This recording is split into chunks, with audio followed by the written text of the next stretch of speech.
Hello, hello, everybody. Welcome back to another week, or another day, I suppose. It's been a long week of AEL Rocket League, our third day, second in a row, and no longer joining me in Fetch. Instead, we have Cadius, who I believe has made the jump over from Dota into Rocket League over the recent weeks, so we're going to give him a wide welcome, warm hello. Cadius, how are you doing today? Yeah, pretty good. I think the last time I filled in was a little while ago. I was joined by Tin, so this is going to be a first sitting on the desk with Max here, but I'm excited to hop in and check out some more Rocket League games. I hear we got some exciting ones on tonight. Yeah, you know what? It's exciting in terms of how evenly matched they're going to be. If we're going to be more on the honest side, these are teams that could be struggling to make it into that third spot of the top three in Group B in our first match. Of course, talking about the University of Sydney's Boosted Boys taking on RMIT Red. However, I mean, you never know. One of these teams can look to improve, can make that run later. And when we compare them, they can be quite evenly matched. So this is going to be one of those series coming into it. I wouldn't be that surprised, actually, if it goes a bit longer than your stereotypical 3-0. Yeah, certainly. I mean, we're just waiting for the players to hop in here for tonight. But I know that RMIT Red is a team that I haven't seen play myself. But last time I was here casting some Rocket League, I did see RMIT Black, and they were definitely a team that impressed me. So I know RMIT is a university that can definitely pull out some interesting things. We'll see if the other RMIT team fall into that same vein, or if USID are going to be able to pull this one out. I mean, definitely could go either way. Definitely could. Just a quick run through of some of these lineups before we go in. On the USID side, you have Sorak, Under Phoenix, and Victoriization. For the side of RMIT Red, it is Gubs, Rodok, and Crazy Muffin. So these are going to be the 6 players, I believe, who are be starting. I haven't seen their names on the pitch yet. Sometimes they like to pull fast ones on us. But before we do get into the matchup, Cadius, I believe we do have some sponsors to thank. Oh, yeah, absolutely. I mean, we wouldn't be able to be here without our lovely range of sponsors. And those ones are, of course, starting off with none other than Chatime, our premier presenter sponsor, the fresh iced tea, where you can go and try their new range available in your local store. Chatime is actually the fastest growing iced tea franchise in Australia, with over 120 Chatime tea breweries with a commitment to quality ingredients and mix-ins and a flair for innovative flavor combinations to brew nothing but the very best iced teas. As well as that, we've got AOC for the best viewing experience, who are a global leader in monitor display technology. For more than 50 years, AOC has delivered an exceptional viewing experience to millions of loyal customers worldwide. Today, the company offers a wide selection of stylish monitors for home, office, or gaming, so to suit whatever need you may have. As well as that, we've got Indomie. Feed your game and try out their flavors today with Indomie noodles made from carefully selected ingredients, the best quality flour, and fresh spices from natural resources of Indonesia, giving it a unique and delicious taste. As a result of Indomie's success, their range has expanded to 14 different products. And I've got to say, I'm a big fan of Indomie and their mee goreng. Definitely something I've had pretty much my whole life, so I can vouch for them. As well as that RIG, what it takes to win. They develop headsets delivering superior audio for competitive gamers and streamers at all levels. You can join the RIG team and enhance your gaming experience. And on that note, you can actually see right there, we've given them the okay to go in the next 10 seconds. So we're about to be kicking off our opening match. The blue side will be the University of Sydney. In red, or well, in orange, it's RMIT. Their name already pulling fast ones on me. That's not boding well, I think, for how this cast is going to go, Cadius. I'm sorry, I'm dragging you down with me as the players are popping on. It's time to kick off this must-win best of 5. Yeah, you were talking about this before the game even kicked off. RMIT really needing to win this one in order to put themselves in kind of a position to make it out of the group stage. Yeah, we'll be excited to see if they're going to be able to do that off of this opening kickoff, though. RMIT, they did get that initial control, but there was no sense of immediate urgency right there. Rodok actually staying back in that third member role, kind of goes for a swing and a miss on that first play in the corner, and I kind of get the feeling that, at least for the first minute or so, both these teams might be looking to feel each other out, or Exile's going to go for a ceiling shot. Okay, maybe not. Maybe we do have some flair to kick this one off. Yeah, things are definitely looking crazy right now. Crazy Muffin does have this ball. Takes it over the top of Sorak there. Yeah, and we'll let that one roll into the corner. For the second time already this game, I'm already noticing similar problems, actually, that I kind of picked up on with University of Sydney in the past. And it has been, for lack of better terms, that lack of urgency sometimes. And you can see it with situations right there, where the two players hesitate to go for the ball. I think that was a miscommunication. They kind of got tangled in each other right there, and that hesitation immediately capitalized upon Exile, recognizing that their opponents weren't attacking the play. That leads to an open net and already a 1-0 lead. Yeah, certainly RMIT being exactly where they want to be in this best-of-5 series, 1-0 in quite deciding fashion there. The Exile once again getting the board. It's actually gone over, and Rodok is going to be there. Oh, it's a good thing we don't have the cams on right now. There was a little bit of face bombage. Rodok missing that open net. The pass was near perfect, too, just thrown directly to them. And you've got to be able to hit those usually. And those are the kind of unforced errors I was talking about at the start of this broadcast, Cadius, when I'm saying, like, these teams are close, but not quite there yet when it comes to consistency, when it comes to that playmaking ability. We see it a little more on RMIT. They have a little bit more of that mechanical flair. They have a little bit more of plays like this. Exile in particular, I think, is going to be the player to watch in this series as they bang another one through. Yeah, certainly. I mean, Exile is just doing wonders right here. We see two defenders on the side of USID, and he just sinks it right between. Definitely very well played. Crazy Muffin as well, absolutely breaking the defender's ankles to get that ball over there in the first place. So I'd say fairly good showing of teamwork here from RMIT so far. See if they're able to keep that up over the course of the series. Yeah, I think we have a good chance that we will be seeing something along those lines, especially with Exile making these more proactive plays as they're able to put another one in. A hat trick for Exile. As we watch this one more time, you can see just the first player to the ball with a lot of these passes, having the read and taking advantage of the lack of tempo that USID is really putting out right now. And I'm starting to get worried that the series might be a bit more one-sided than I initially predicted. If USID continues to hesitate, continues to try and line up their touches before fully committing to them, I feel like Exile is just going to eat them for dinner all night long. Yeah, certainly. That is the thing about Rocket League that I've definitely noticed is that, you know, half the fight really is mental. And, you know, you just play against the team that starts sinking goal after goal. It seems like the goals almost start to come even quicker just due to the tilt from the enemy team. But, you know, we are seeing this side of USID backed into a corner time and time again from this relentless onslaught coming their way from RMIT. And Exile almost looking to sink another one. Crazy Muffin.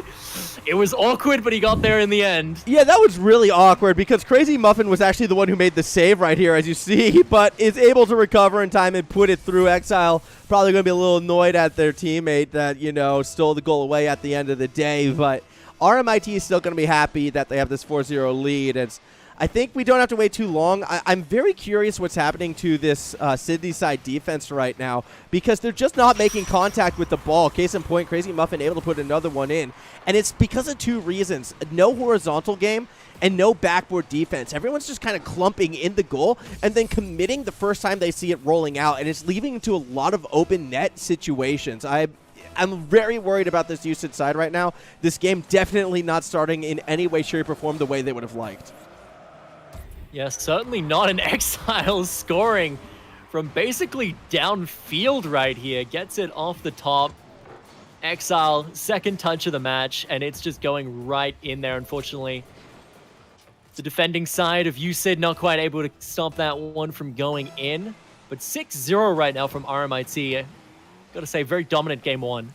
Yeah, and usually when you see situations like this, it usually gets worse before it gets better. Case in point, I know that was a goal going the other way, but that was nothing short of ugly out of Exile. Maybe not the worst we were expecting, but still, you got to have one own goal for broadcast, and what better time to do it when the score is 6-0. Yeah, I mean, definitely unfortunate there from Exile. We'll see who's going to take this one right here. Sorak does have possession of the ball, looking to take it over the top of Exile. It's going to meet Hot on the other side. Oh my goodness, and there's just no one defending, so Exile sneaks it through for free. Yeah, I mean, that's just a pretty stock standard counterattack right there. Victorialization was already committing to the corner, expecting more of the corner clear and not the pass straight up the middle. This normally would be fine if they hadn't already double commit for that first corner. So unfortunately, there was no one playing the middle right now. And these quick, fast counterattacks, there's something that, you know, the better teams are able to execute at ease, as it brought us to at what once was the 7-1 Brazil scoreline. It's not going to last long. Sorak able to get one quickly back, and this is a very high-scoring game of Rocket League right now. Not much more to gain from it except for the fact that it looks like at this stage even RMIT has given up on playing defense, and we're just having fun with it now. Yeah, definitely going as aggressive as possible. The ball's gone up in the air, so aren't going to be the one to meet it. Trying to pass it over to Victorization there, but Crazy Muffin not having any of it. Now the ball going to be once again back in the hands of RMIT, and they're looking to make this assault right here. Exile might sink this one in. No defense is there this time, and now Sorak trying to toss it back down the other way. Yeah. Ooh, this could be bad. It should be fine, actually. Defenses have recovered right now, as you can see each team back on their own side of the pitch, although Crazy Muffin was hoping Exile would stick around in that corner a little bit longer, so not the cleanest communication, but it still is enough to get the defense off balance. Crazy Muffin, I don't think, has the boost to commit for this, so Sorak will take it right over the top. And that's 2 unanswered goals going Sorak and the rest of the University of Sydney's way. They are putting a couple cheeky late goals in. I don't think they're going to come back in this first game. I'm not that much of an optimist, but this does bode well for future games in this series. Yeah, it definitely might have just been a team that took a little bit of a while to warm up, and then game 2, game 3, things could definitely start to look very interesting. I was talking to Tins about this, actually, about how one of my favorite things about watching Rocket League definitely does seem to be kind of how the teams over the course of a series seem to just adapt to each other so well, really get in each other's heads in what the other team likes to be doing, how they approach the ball. And then stopping at random positions to kind of throw them off, etc. You see that stuff a lot later on in the series, and I don't know, I love watching that personally. All right, I'm going to ask a question, and this is going to come across a little trivia-like, but I have, oh my gosh, that was a few unforced errors. But there is a purpose to it, which comes from the fact, like, do you remember which teams you were covering when you got to cast with Tins previously? I do remember like a good amount of them, yeah. Okay, like, can you tell me who they are? Like, because I'm curious who they were as we see Sorak get another goal in. At this stage, though, goals are meaningless, so please, let's listen. Yeah, definitely. It was, I think it was the Open Net Esports USID team against Southern Cross Yellow.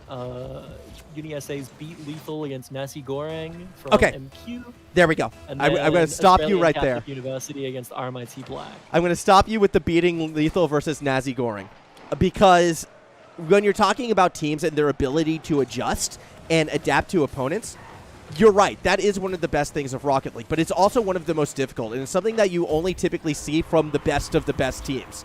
And that game you got to cast right there probably consists of 2 of the favorites in this entire tournament. So I'm proud and I'm happy you got to see that and were able to recognize that. I truly am. I'm a little skeptical we're going to see that in this series right here. I'm going to be blunt right now because I've been able to see a few of these Boosted Boys games, and, wow, you know, when it comes to putting goals on the board, this has actually been one of their better performances, so I'm going to give them credit for that, even if it is happening a bit in sort of that dead time at the end of the game. I haven't seen that adaptability from them in the past, and judging by the way how game number 1 went, there's always that chance, yes, but they haven't shown me that fire, which I still think was lacking from the first time I saw them on stream. Certainly. Well, that is going to be game 1 going over to RMIT 9-4, convincing fashion. And I definitely got to say, if they're going to adjust to this second game, if things are going to get, you know, a little bit easier for the side of USID here after they've had a bit of a warm-up game, or if, you know, RMIT are just going to start with the same dominant start that we saw last time.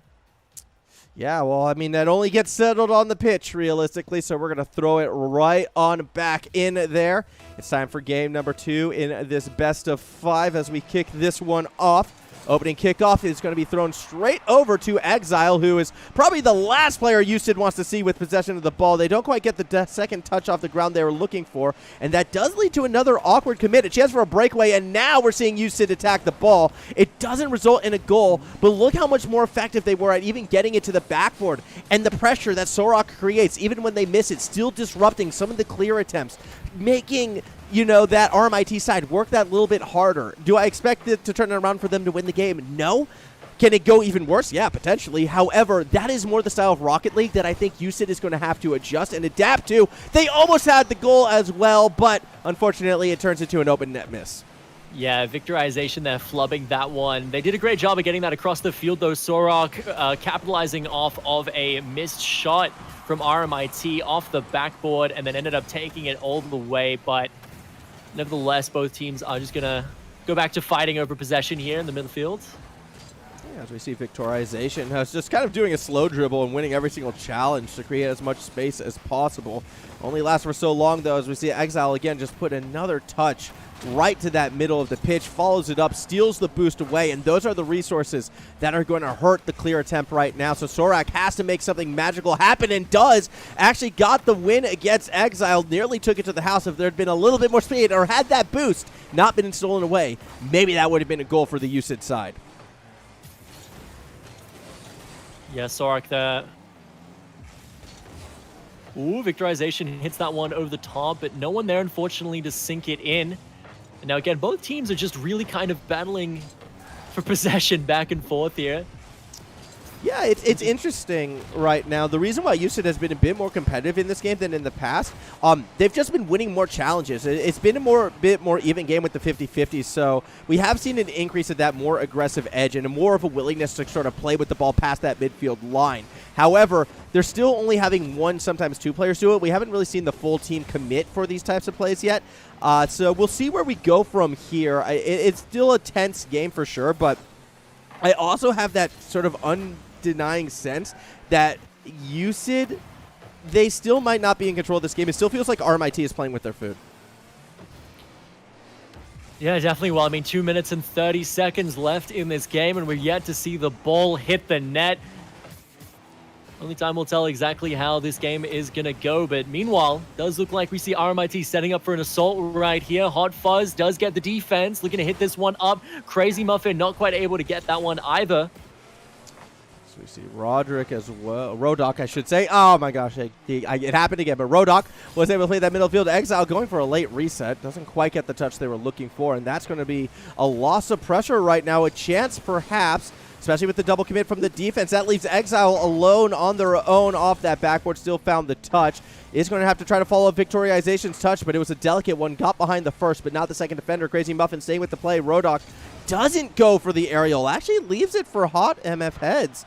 And that's a little bit surprising because now we're seeing a more passive RMIT side, and it's not paying them any favors. Yeah, we do see USID here trying to set up something. Did Sorak get it in? Yes, he did. Gets it right through the defending side of RMIT here. We see Hot Fuzz miss the shot, but he did bait the defenders, and Sorak taking full capitalization of that, sinking the first goal of the game. It's only a fake if a defender bites on it, right? Otherwise, it's a whiff. But in that situation, a defender bit, it's a fake. However, this is what I meant about RMIT playing with their food. The kickoff in complete control, and they tie the game up with the snap of the fingers. Yeah, Crazy Muffin and Exile looks like a little bit of friendly competition there to see who can sink that one in, but it is going to go over to Crazy Muffin as RMIT secures this one up to a 1-1 tie. Yep, and that's a comfortable place for them to be in as we hit our final 90 seconds of this match.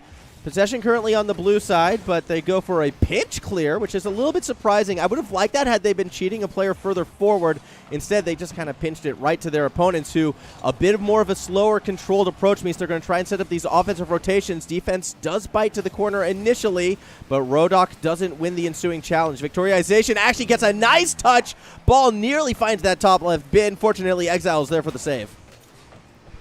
Yeah, two opportunities there off the backboard for RMIT to get a goal, and they just missed on both occasions, and it might be looking to come back to bite them here as USID are the ones in the offense seat.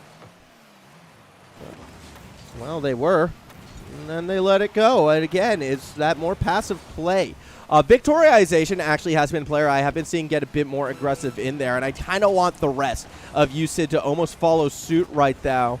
Even though I wouldn't say Victorialization is the most consistent player, I think that's Sorak at this stage, but Victorialization has been the most aggressive, and I do appreciate that. As we watch Exile through that corner, cannot quite get it over Fuzz, but does stay in the box, doesn't go for the challenge, instead is looking to fall back for the boost. Open to the field is open, so Rodok has to try to force into the corner. It's a little bit of an awkward touch right now. Ball in front of the net as we hit our final 5 seconds of regulation. Backward, there should be a shot, but Victorialization's driving the wrong way, and that means we're going to overtime. Overtime's definitely very exciting here. It's 1-1. Anyone could take this. And honestly, if this overtime is looking anything like the regular game has, this one could be a bit of a long one. Only time will tell. Does look like UCID are going to be the first ones to set up a goal here. Don't end up getting it. And Exile looking to take this one downfield. Oh, he's just trying Let's to get it over the top of Victorization. And this could be going in. Yes, it is. An Exile sinking that one in only 22 seconds of overtime. Ball never hit the ground, by the way. That's a near freestyle shot from Exile. Just, again, it goes back to my theory. RMIT is playing with their food. They go from a 13-goal game to a 2-1 overtime victory. But both the goals that RMIT scored looked like the easiest goals in the world right now, and that just came from that individual skill and that individual experience. Exile in particular is just not a player that you want to leave alone unchallenged, and as we saw at the end, even if you challenge him, that doesn't necessarily guarantee that you're going to be able to make the save. That late reverse bicycle kick, sort of flick shot, just generated such an arc that it was near impossible for the defense to read, and I worry that unless we continue to see this UCID side try to disrupt a lot of the setups from RMIT, like we saw for a majority of game number 2. Again, they're always going to be on that back foot. Yeah, certainly we are going to see Exile again. Look to take this one downfield immediately. Hot's there, though, for the defense. It's going to get hit right back, and a little bit of hacky sack here with the ball to start off game 3. RMIT, though, only one game away from taking this best-of-5 series. You have to wonder if they're going to want to finish this one out in dominating fashion, or if UCID has what it takes to pull back the reverse sweep. I've definitely seen it nearly done. It happens. They can happen. But again, it usually happens when the matches are closer in terms of possession, in terms of that dominant X factor. And right now, it's been more of an Exile factor, I feel like, for the side of RMIT. As we see that pressure coming through, Sorak will be able to keep it in the corner. Look for the challenge underneath, coming out of Crazy Muffin. Tries to cross up, looking for a 50 challenge, but no one goes up to challenge Exile. And that's what I mean. Those are those key moments. I know Exile didn't score the shot right there, but no one went up to challenge. And Exile could have put that ball on net. It would have been a goal. So you cannot afford to let this player get those sort of open shots like that. Yeah, speaking of Exile right now, trying to run this one down court hot. And Sorak doing their best to defend off in the side. Will lead to some pressure again, looking to cross up the defense right now. Hot MF heads. Doesn't really do much with their challenge. In fact, just Exile going to go straight over the top. Went for the pinch to finish. Couldn't quite get the speed they were looking for. Still with that follow-up. Oh, swing and a miss by the defense. Nearly lets the ball roll in. Sorak now going to have to go for a play themselves, but doesn't feel the confidence to play it off the wall. And that's a disturbing sign as well. Sorak, I still feel like, should be skilled enough to do that. That was a nice pass and shot. Crazy Muffin able to pull off the save. Yeah, Victorization right now is incredible with his defense. Crazy Muffin actually hitting that one over the top, and he gets it through 2 defenders for the first goal of the match. But it feels like no one is playing Spy on Exile right now, and it's driving me a little crazy. Okay, I'm not going to take anything away from that goal. Crazy Muffin binned that top left corner. Absolutely fantastic. But again, it was a situation where the pass was perfect, and that was because Exile was allowed to play with the ball uninhibited. There was no defender realistically near him. Yes, Sorak was going for a play, but it was a slim chance in hell that they were going to be able to get to that in time. As we watch Exile again, Sorak this time is able to stay back. So perhaps Sorak right now is trying to ghost, is trying to play that last line defender, wants to be the defender who always gets the touch every time after Exile makes it. But you can see situations like that. What? Exile is just ridiculous. What was that? I have no words for what I just saw. What is this man doing? He sinks it over at basically every single member. Victorization, the last one there, barely manages to nearly defend that one, but it is Rodok who sinks it in the end. And I gotta say, Exile showing off some ridiculous individual talent right now. The thing about that dribble, too, which was most impressive to me, was how smooth it was. Like, you'll see dribbles down the pitch in the sky, and it's like they'll hit the ball 2 or 3 times. That one just looked like it was floating on the hood of the car. As we see Exile again with the flick off the post. Doesn't get the second touch, but that's what teammates are for. Rodok will be able to follow it up. But, yeah, this is one of those situations, and I don't want to make it sound like it's all Exile, but when you're watching one player on the pitch dominate as hard as they are, it's kind of all Exile right now. RMIT, they've got the 3-goal cushion. I feel like they're going to hold on for these final 2 minutes. I feel like we're seeing the clean sweep as, just to make extra sure, we add another goal to that list. Yeah, and I gotta say, this is just a great pass. Rodok hits it over, and Exile is there waiting and sinks it at the perfect angle to just get by Sorok's defense. And 2 minutes left, 4 goals, and if Exile keeps playing like the way he is playing, I can't help but imagine this is going to be a nice 3-0 going over to RMIT Red. Yeah, I have to agree. This is pretty much looking like it's going to be that 3-0. I mean, unless we see an amazing turnaround, or more realistically, a spectacular collapse. That seems to be the hope that this USID side is going to be looking for. The boosted boys, well, they don't really have much boost, and that's been one of the problems. So it's been a bit unfortunate for their side as we do see them. It's more of an extended attack right now. They're trying to play corner to corner, but eventually Rodok just gets sick of it, is able to disrupt. A great shot by Hot MF Heads. Doesn't really allow it to go too far. And now Exile from underneath says, well, why is Rodok on my team again? He steals my goals. He steals the possession of my ball, and now they score against us. Thank you, Rodok. I'm going to flame you. No, I'm joking. But no, that definitely was a miscommunication on the orange side. Yeah, certainly. I mean, we see there. He's just able to sink it over. But the difference here is that USID just have to work so hard for these goals, whereas it's almost like RMIT, when they're on, they make it look effortless. I think that really is the defining difference here between these two teams. It's just, you know, when they have an opening, they're able to just really, really make the most of it. Whereas, you know, it almost feels like the goals that are coming from USID here are just as much kind of RMIT making fumbles than it is USID playing well. Whereas RMIT's goals, you look at Exiled play, and it's more like them just outclassing in a way. I will say this, though. And I'm going to give some credit back to the USID side. At least they have the confidence, Sorok in particular, to rock the reindeer antlers in the middle of August, okay?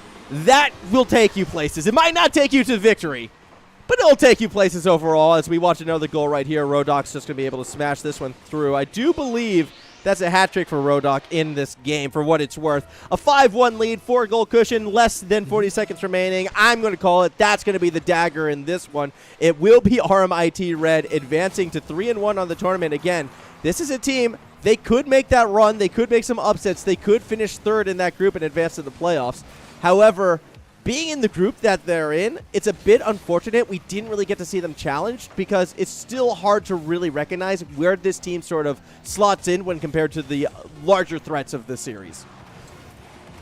Yeah, and you got to ask yourself, is it really Rodok's hat trick when 2 of his goals were just dinking the last little hit from Exile, carrying it all the way downfield by himself and getting it past all 3 defenders by himself?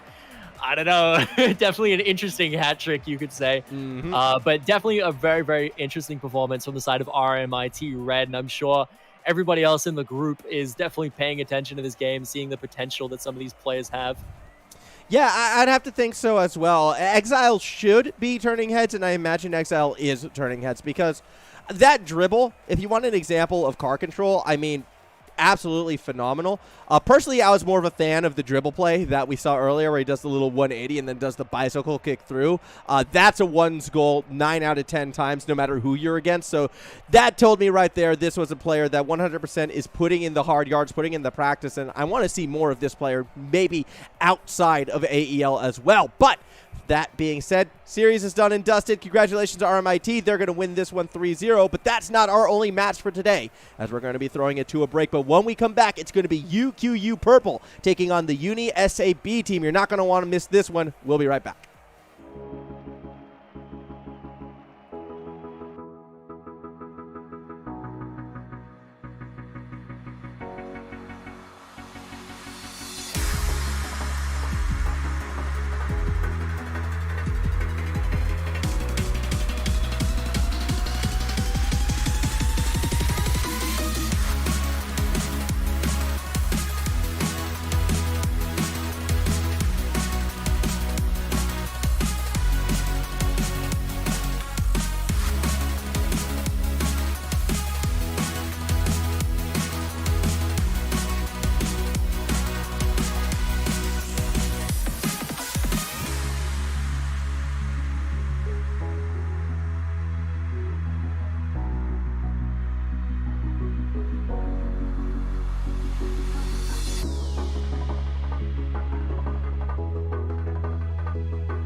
Hello, everybody. Welcome back. I told you it'd be a quick break, and I have to admit, that break was almost as quick as that last 3-0 series we saw, but hopefully we get a little bit more out of our next two teams. It's going to be UQU Purple taking on UniSA Team 2. Now, both of these teams as well, kind of staying in the middle, lower end of the brackets, especially for this UQU side. Kind of surprising to see that with the players with as much veterancy as DZ on the side. Was expecting to see them perhaps a bit more to the top. That said, this could be a chance for them to prove they belong to be there, or for UniSA Team 2, maybe this is their chance to prove maybe they should be T1. Either way, still joining me is Cadius, and I'm curious if you have any thoughts coming into this match. Definitely some of these players have some interesting usernames, I gotta say. So, I mean, definitely does show, if you got creative usernames, you probably got creative ball handling skills to back it up. So, I mean, I'm excited to see some crazy plays. Yeah, absolutely. I mean, on the UQU side was where I heard you chuckle in with Lil Pete on FN, McLaren, as well as DZ taking to them on the UniSA. It's actually a team of 4, so I'm curious which 3 we're going to see. We have the Tank Engine 72, Ginja, Sir Mr. Dog. I want to say Mr. Sir Dog, but it's Sir Mr. Dog, as well. Sir Mr. Dog. Yeah, as well as Cali Craft. So I'm curious to see who we're going to get in this one, as we're going to be giving that okay to go down to the pitch right now, it seems. So we're about to find out who exactly it is we are getting on that orange side. And yes, we do get Sir Mr. Dog. I am excited. That's the one who I wanted to see the most. Yeah, so Mr. Dog is going to be an interesting one to cast for sure, but the Tank Engine as well. I don't know, just some great names. Can't wait to see what some of these players are capable of. And McLaren already taking this one nice and high, trying to get a nice bit of an assault going. Okay, yeah, this could be an interesting one. If we're pulling off double resets at the start, I find it interesting, really interesting actually, that the dribble you saw before was the craziest thing you've ever seen. I guarantee you, what McLaren just tried to do right there, that's another 100 hours in the practice tool at least before you start doing things like that. As it stands, McLaren's still going to get that first goal just 29 seconds in. Yeah, he just sinks this one up at a beautiful angle. You can see right there. Those kind of shots, I know, are definitely hard to hit when you hit them from such a high angle from the side like that. And he manages to make it look effortless. So definitely well played here. McLaren showing himself to be a player to watch on this UQ lineup already.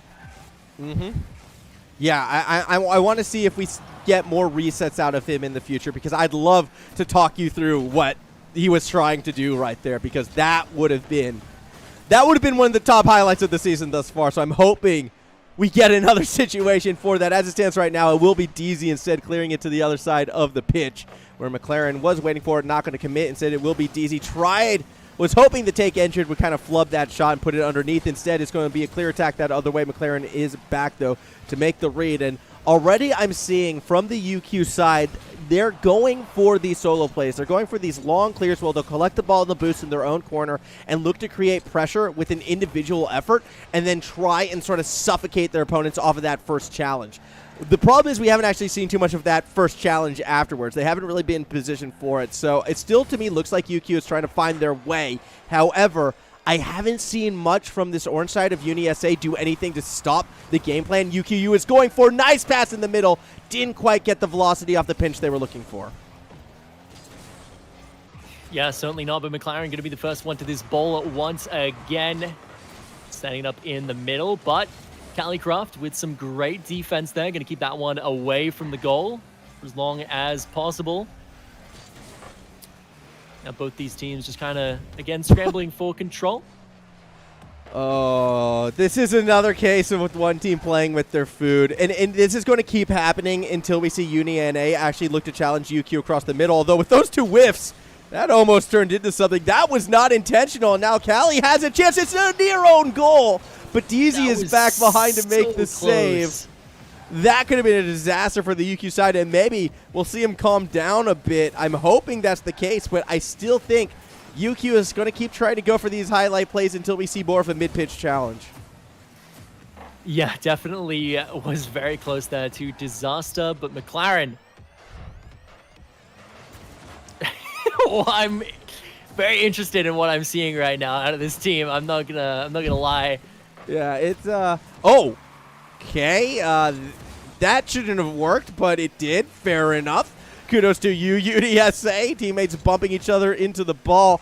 That was accidental as well. The double commit not going to be punished just yet, although we do see Little Pete create some space from underneath. We'll be looking to make the read off the backboard, but Sir Mr. Dog able to get there first. And again, we're just seeing one team not being willing to take the challenge to the middle of the pitch. Granted, UQU has proven to be the faster team. They're a bit more, I guess, dynamic in their attack. They've been incredibly dynamic thus far. I think there's a little bit of intimidation going down. From McLaren, though. Defenders, no, they are going to get there in time. That was looking dicey for a moment there. It was. Ooh, that was a near rule one, actually. Off, DZ, nice little demo landing onto Cali. As we see Little Pete actually kind of stuck out of position. We'll be able to rotate back, and I like that challenge in the corner. It doesn't work out, but those are the type of plays you need to make.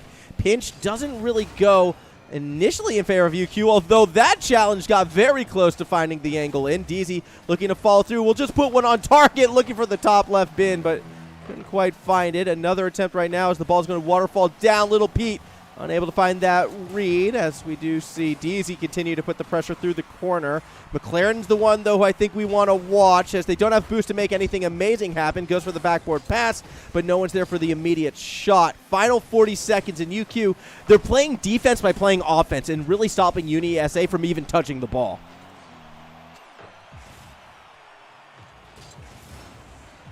Do watch McLaren try to find that spike down. 30 seconds left. This is definitely going to be a moment here for UniSA to make themselves go to overtime in this game one, or it's going to be McLaren sinking a second goal with 18 seconds left and making it now very difficult for this UniSA lineup to do anything to come back. Yeah, that was a pretty straightforward middle pass right there. Open midfield. All they need to do is drive it straight. McLaren was already cheating forward, recognizing the situation, trusting the team. All of that good stuff, and it leads to the 2-0 lead. And with 12 seconds remaining, that's going to be game one going UQ's way, as Little Pete just going to put some icing on the cake right there. A 3-0 lead now as they put another one through. Yeah, definitely well played by the lineup here of UQ, and I gotta say, it's a very dominant game one that we've seen. Hopefully they don't score again, so we can actually just let the 10-second timer tick down. Yeah. So we can hop into game two. Yeah, just GG next, right? GG next. Let's go. Let's keep it moving. Absolutely. Well, the ball is going to hit the ground and do just as you asked, as we do get ready to go for our second match in this one. A quick look at the stats right here to end this. 5 shots taken by UniSA comparatively to the 9 shots by UQ. That doesn't tell the full story. What tells the story, I still feel, was the fact that straight out of the plate, we had McLaren going for double resets. We were looking at midfield pinches. We were looking at some insane trick plays from the UQ side. They didn't make many of them work, but it's going to be scary moving forward. Yeah, it does look like there will be a substitute here. Cali getting subbed out for one of the other players. I can't quite see who it for Ginja. was. Ah, Ginja is going to be playing.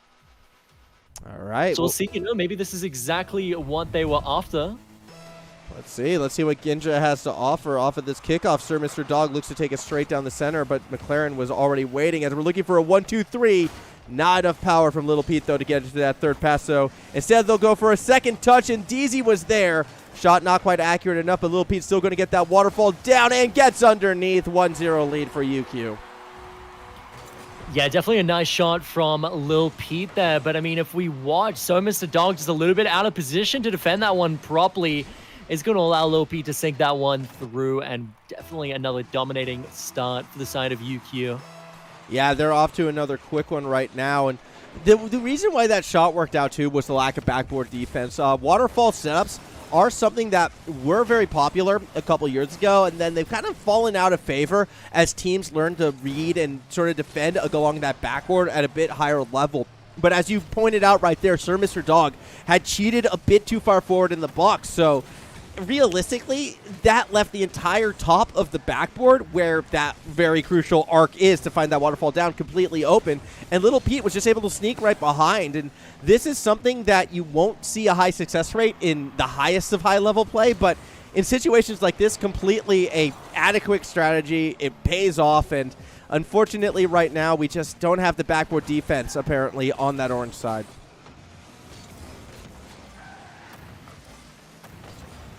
We do see now the tank engine.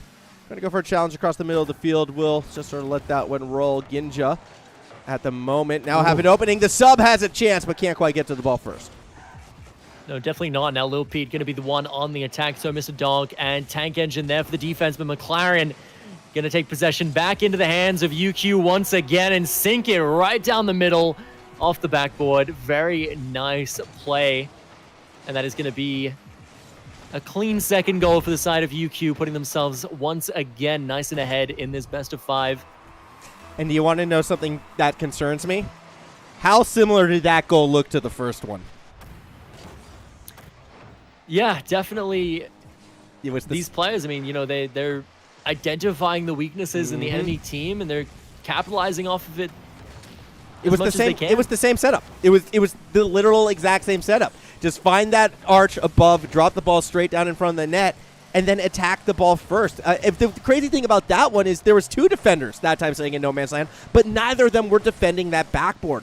And you have to think of it similar to almost basketball in this situation. That backboard is a tool that an attacking side can use as the ball nearly rolls in right there. Very fortunate that it doesn't for the UniSA side. But yeah, like that backboard is essentially a 4th teammate looking to pass it back to the blue side as McLaren doesn't even need the backboard this time, just lobs it in. So yeah, definitely a nice shot from McLaren here. Gets it over, and Ginja doing his best there to defend, but in the end, wasn't able to line it up, unfortunately. Yeah, very unfortunate as well for the UniSA side. Very fast kickoff. We'll wind up in possession of McLaren, who looking to find a touchback right now. Does have All Pete waiting, but All Pete has some boost, has some space. Going to try something a little crazy, but wound up losing possession of the ball.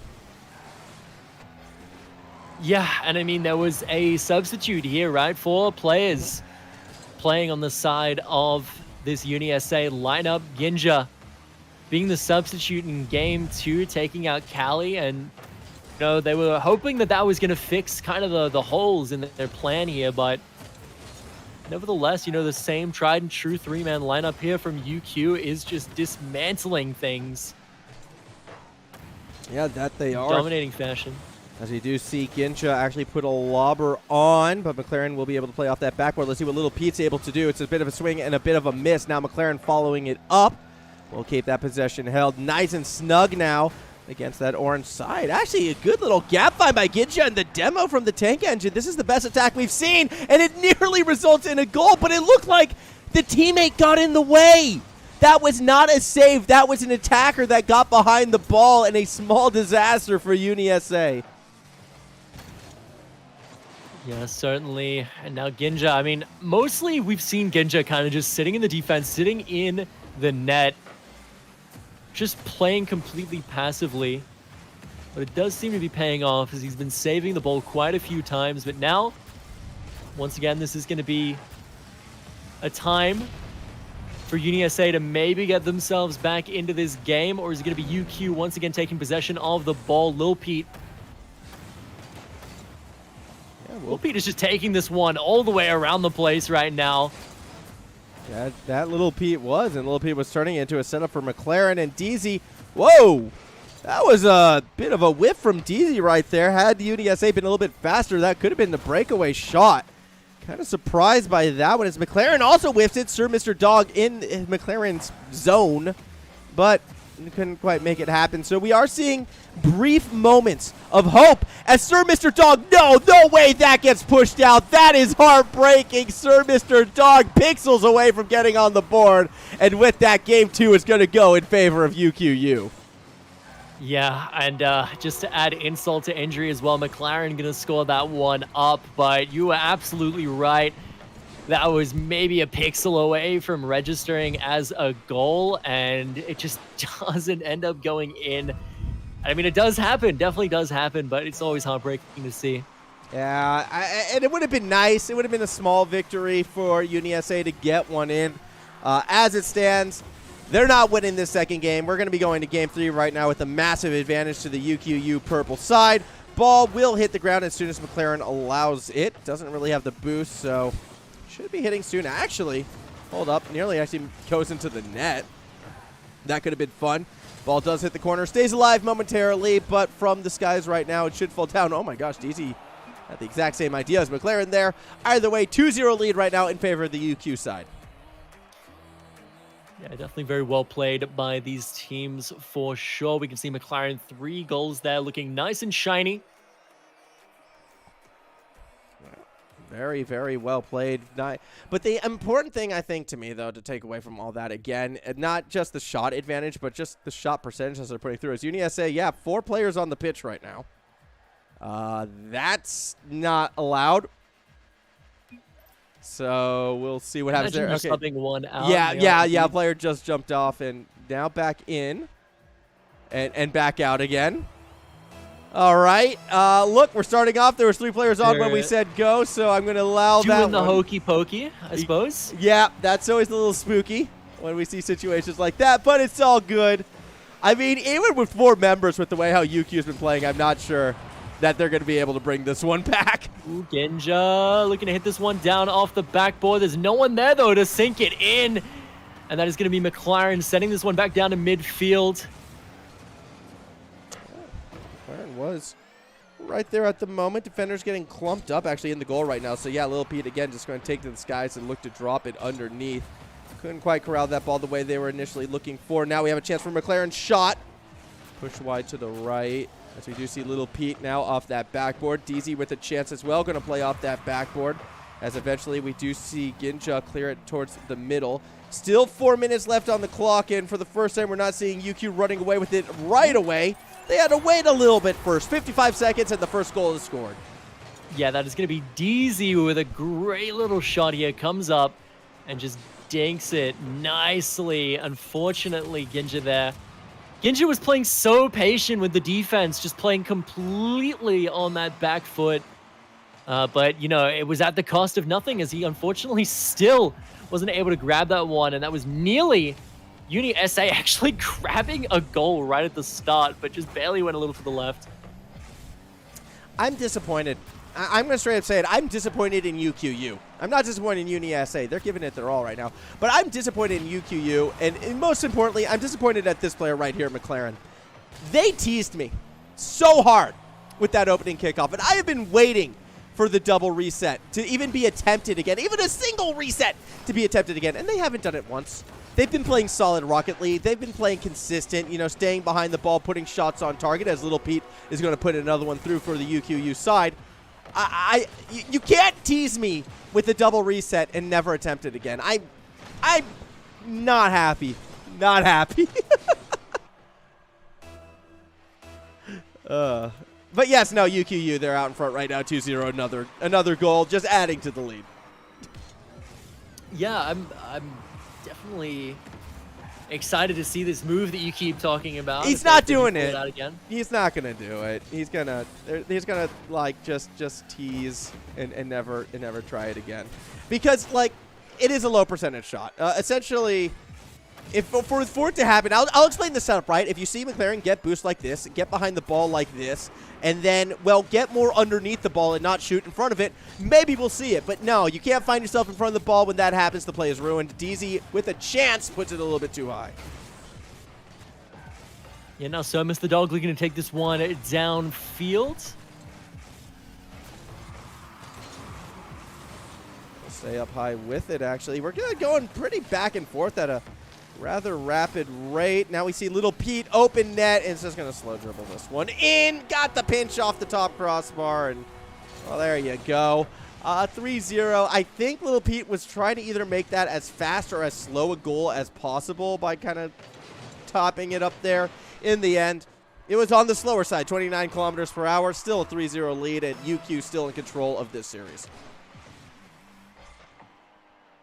Certainly are, as McLaren in possession here. Both teams just kind of going back and forth as you do. It is going to be Lil Pete, though, looking to send this one downfield. It gets intercepted. Gets re-intercepted. And now we see a shot as well from Somus the dog. Actually just sneaks that one right past McLaren. McLaren was trying to get a little bit fancy with it. It ends up getting taken off his hands, and before he could get back to the ball, it is just going to get dunked at a beautiful angle by So Mr. Dog, and that is going to be UniSA putting themselves up on the board for the first time in this match, and for the first time in the last 2 matches, I suppose. Yeah, they finally scored one, and that's got to feel good. Had Sir Mr. Dog put that ball any further to the left, it would have actually been saved by DZ, who was trying to read the backboard right there. Got to give credit for that one. Sir Mr. Dog does come through in the clutch. Now to find 2 more goals in our final 100 seconds. We'll see if they'll be able to pull that one off. I mean, it took him essentially 2.5 games to get one, but then again, it only takes him less than a minute to find a second. And now all of a sudden, we have to start thinking, okay, what has happened to DZ and his ability in particular to play defense off that backboard? Yeah, not entirely sure, but again, Rocket League, very momentum-based game, and right now, UniSA are getting the wins back in their sails. We'll see exactly how far it takes them right now. As So Mr. Dog going to be once again in possession of this ball. McLaren not quite going to be able to grab that one up. It is going to be DZ playing it in the corner.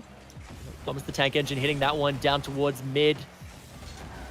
Oh, that could have been awkward. There was no defenders back. Little Pete can't afford to let that ball get behind, yet the Tank Engine will force it to do just that. A chance again for the cross-up shot, and once again, UQ's backboard defense leaves them lacking a little bit, and once again, it was DZ on the backboard who cannot make the read. Sir Mr. Dog with their second cross-up ties this game up.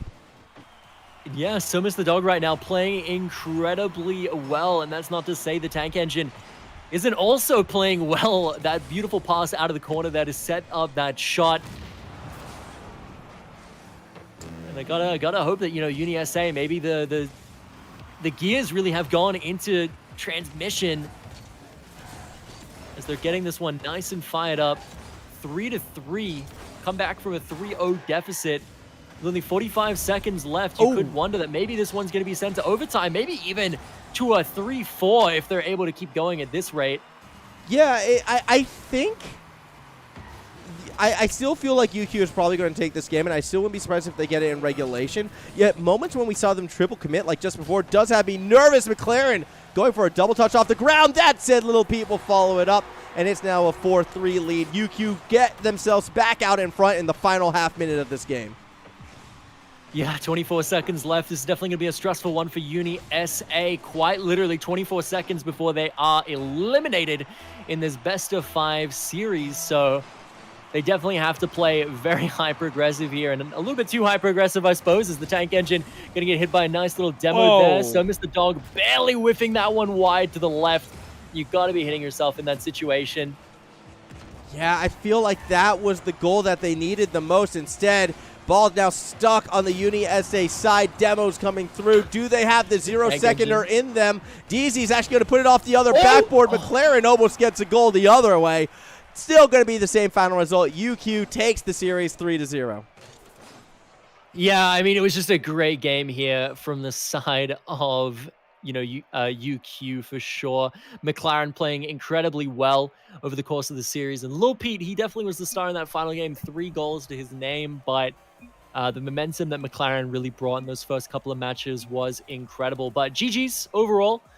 What were your thoughts about that game exactly, Max? Where was the double reset? I'm not going to let him live that down. He went for it, never tried it again, despite being so close. I just asked him where was it, and he's saying it was impossible. And now his team is saying he's not good enough, so I don't know. Just teasing. Just a tease then. Okay. Yeah, that's where my head is at right now. Hopefully next time we'll be able to pull that one off. But no, definitely a very strong game from the UQ side. I leave that one feeling, again, confident that this is a team that's going to be fighting for that 3rd place spot in that group. Obviously, we'll see what happens. There's a lot of tough teams, but overall, we saw, 2 of these middle-of-the-pack teams get wins against opponents that we would expect them to get wins against, do so in a dominant fashion, and so I kind of leave today feeling like, you know what, the status quo has been maintained. Yeah, definitely some great games. A lot of mechanically gifted players here in this group by the looks of things, in both these groups that we saw today. And, I'm excited to see some of these teams, specifically excited to see this UQ lineup, potentially even down the line, maybe going up against, RMIT Red and seeing these two kind of very flashy teams battle it out against each other. I think that one would be interesting, but only time will tell. Only time will tell. I mean, the real challenge for the UQ team is they're in the same group as the UTS Esches, which is one of my picks to go to the Final Four, if not further. So that's like, they still have some challenges up ahead for them. So we're not going to be riding them, as grand champions just yet or anywhere near it. You got to play more games. And if you want to watch more games, you got to tune in. So that will conclude week 3 here of the AEL Rocket League. Next week, well, stay tuned. You got to follow. You got to like, subscribe. I don't know what you need to do. Is whatever platform you are viewing this on, Facebook, Twitch, Twitter, Instagram, make sure you follow along because action's only going to get more dramatic from this point moving forward. Again, a big thank you to the sponsors in Rig, Indomie, AOC, and Chatime. A big thank you to Cadius for joining me along this wild ride, and a thank you to all of you for tuning in and watching. Until next week, we'll be out there catching you on the pitch. Have fun, everyone.